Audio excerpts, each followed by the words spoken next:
తీసుకుని దానికి రాజీనామా చేస్తున్నాను. సో మీ మీడియా ముఖంగా ఇక్కడున్న ప్రతి నియోజకవర్గంలో ఉన్న ప్రతి కార్యకర్తకు మా నాన్న అభిమానులందరికీ తెలియజేయాలని చెప్పేసి ఏర్పాటు చేశాను.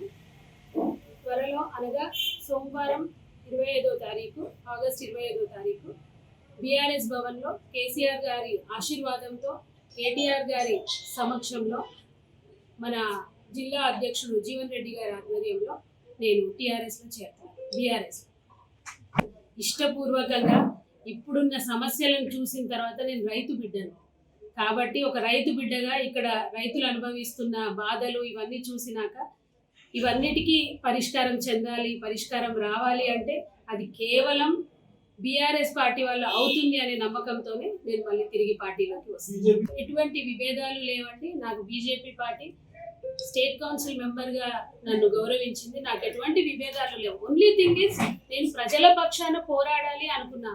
నేను ఆలూరు గంగన్న బిడ్డగా మాకు మా నాన్న నేర్పింది ఏంటంటే నోరెత్తలేని వాళ్ళ కోసం మనం నోరు విప్పాలి అనేది.